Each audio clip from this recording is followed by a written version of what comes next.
High everyone, नमस्ते मेरो प्यारो प्यारो भ्युअर्सलाई प्रियाको किचनमा स्वागत छ। जय श्री कृष्ण।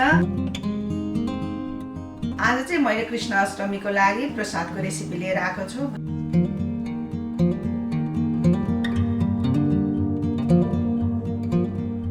जुन बनाउन एकदमै सजिलो छ र यो प्रसाद चाहिँ हामीले सत्यनारायण भगवानको पूजामा पनि चढाउने गर्छौं र कृष्ण अष्टमीमा पनि चढाइन्छ है। यो प्रसाद एकदमै बनाउन पनि सजिलो छ र कसरी बनाइन्छ अब सुरु गरौँ है। सबैभन्दा पहिले चाहिँ मैले एउटा नरियलको यत्रो सानो टुक्रा लिएको छु। यसलाई चाहिँ हामीले यसमा ग्रेट गरौँ।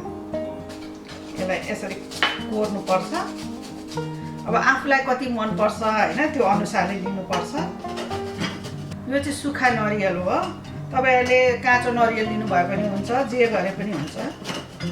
यो नरियल चाहिँ मैले यो ग्रेट गरेर चाहिँ यो सानो चम्चाले 1 चम्चा जति निस्केको छ। अब आफूलाई कति मन पर्छ त्यो अनुसारले राख्ने हो। मैले चाहिँ यो 1 चम्चा लिएको छु सानो चम्चाले। अब हिटलाई अन गरौँ। प्यान मैले पहिले नै राखिसकेको छु। हिटलाई चाहिँ मिडियम टु लोमा राखौँ। यसले गर्दाखेरि चाहिँ डढ्दैन छिटो है। अनि अब सुरुमा चाहिँ हामीले घिउ राख्नु पर्ने हुन्छ। यो घिउ चाहिँ मैले सानो चम्चाले 2 चम्चा लिएको छु घिउ। यो यसमा राखिदिउँ। अब यो घिउ तातिरहनु पर्दैन। यसमा हामीले पिठो हालिहाल्यो हुन्छ। यो चाहिँ गहुँको पिठो हो। मैले हाफ कप लिएको छु। यो यसमा राखिदिउँ। अब यसलाई चाहिँ हामीले राम्ररी भुट्नु पर्ने हुन्छ। घिउ डल्ला पर्छ पिठोमा। यो यसलाई यसरी मिलाइदिउँ। अब यो घिउमा पिठो मिलिसकेको छ। यसलाई चाहिँ हामीले अब लो हिटमा भुट्नु पर्ने हुन्छ। यो पिठो चाहिँ अब घिउमा मिलिसकेको छ। आधा जस्तो भुटिसकिएको छ हैन। म चाहिँ हिटलाई चाहिँ अब अफ गरिदिन्छु किनभने अब यो मसलाहरू राख्ने हालसम्ममा चाहिँ फेरि डढ्छ। त्यसकारणले यसमा राख्नको लागि चाहिँ यो 6 वटा जति मैले मखना लिएको छु। यसलाई चाहिँ मैले यसरी मसिनो गरेर काटेको छु। तपाईहरुलाई सँगै राख्नु मन लाग्यो भने पनि राख्नु भयो हुन्छ। र त्यस्तै गरेर यो ठुलो चम्चाले 1 चम्चा अलमन्डलाई पनि मैले यसरी काटेर राखेको छु। अनि सानो चम्चाले 1 चम्चा काजुलाई पनि यसरी टुक्रा पारेर राखेको छु। र सानो चम्चाले 1 चम्चा पिस्ता लिएको छु। पिस्तालाई पनि यसरी काटेर राखेको छु। र किसमिस पनि मैले सानो चम्चाले 1 चम्चा लिएको छु। यसलाई पनि मैले मसिनो गरेर काटेको छु। अनि मैले 2-4 वटा नरियल चाहिँ यसरी यो गार्निसिङको लागि मैले राखेको छु। र सानो चम्चाले 1 चम्चा जति यो नरियललाई मैले ग्रेट गरेर राखेको छु। अब यो सबै यसमा राखिदिउँ। यो सँगसँगै भुटिन्छ।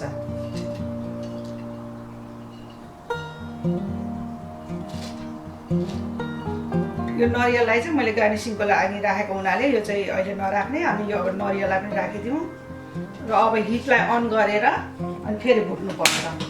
हिटलाई चाहिँ हामीले लो हिटमा राख्ने र यसलाई राम्रोसँग भुटौँ। अब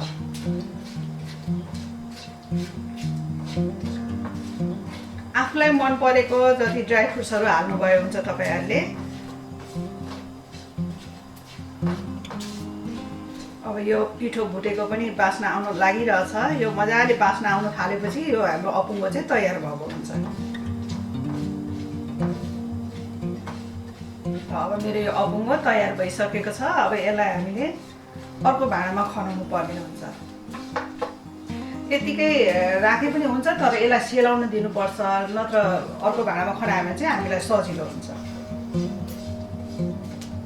यस्तो भएको छ। पिठोको बास्ना आइसकेको छ। घिउमा मिलिसकेको छ।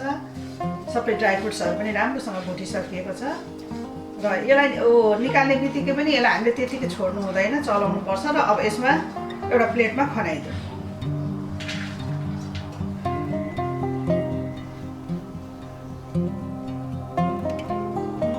अब यसको लागि चाहिँ मैले यो 1/4 टीस्पुन सुकमेलको पाउडर लिएको छु। यो पनि यसमा राखिदिनु पर्छ।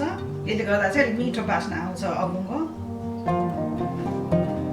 तपाईहरुले चाहिँ यो ड्राई फ्रुट्सहरूलाई छुट्टै घिउमा भुटेर हाल्नुभयो पनि हुन्छ। तर अब यसरी गर्दाखेरि एकैचोटि भइहाल्छ हैन। यो सजिलो हुन्छ। यसरी चलायौँ भने चाहिँ अलिक चिसो हुन्छ, अलिक छिटो। अनि त्यसपछि हामीले चिनी राख्नुपर्ने हुन्छ। तातैमा राखिदियो भने चाहिँ फेरि चिनी राम्रो हुँदैन, डल्ला पर्छ। अब एकैछिन यसलाई सेलाउन दिउँ। अब यो सेलाइसकेको छ अपुङ्गो। अब यसमा म चिनी राख्छु। यो हाफ कप पिठोको लागि चाहिँ हामीले ठुलो चम्चाले 2 चम्चा चिनी राख्यो भने ठ्याक्क राम्रो मिठो पुग्छ। अब यसलाई हामीले यसरी चलाउँछौँ।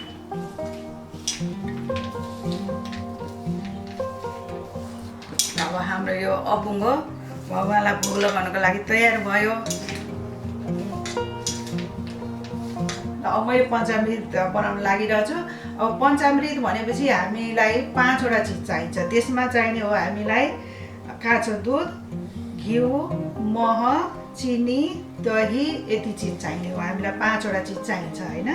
र अब यो पञ्चामृत कसरी बनाइन्छ सुरु गरौँ है। अब यो हाफ कप दुध लिएको छु मैले यसमा। अब यसमा म यो सानो चम्चाले आधा चम्चा घिउ लिएको छु।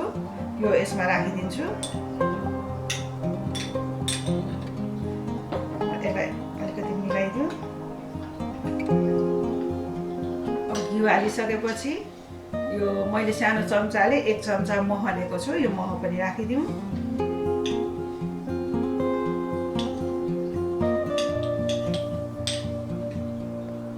र त्यसपछि मैले सानो चम्चाले 1 चम्चा चिनी लिएको छु। यो पनि यसमा राखिदिउँ।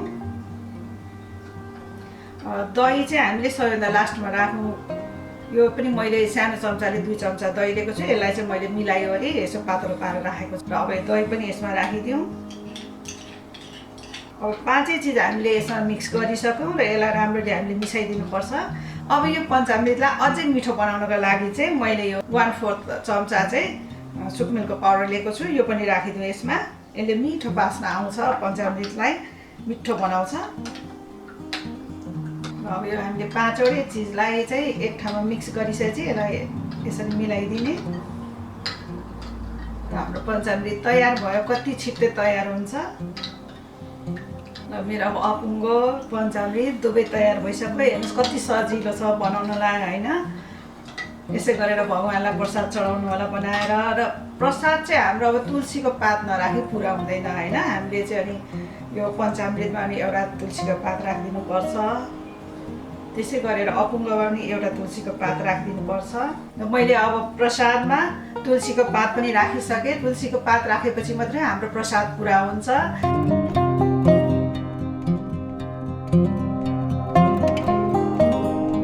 र अब भगवानलाई चढाउन एकदम तयार भइसकेको छ। तपाईहरुले पनि यस्तै गरेर बनाउनु होला। यदि तपाईहरुलाई मेरो प्रसादको रेसिपी मन पर्यो भने मलाई लाइक, कमेन्ट र सब्स्क्राइब गरिदिनु होला। यस्तै गरेर फेरि म अरु विभिन्न किसिमको परिकारहरू लिएर आउने छु। त्यतिन्जेलसम्मको लागि बाइ।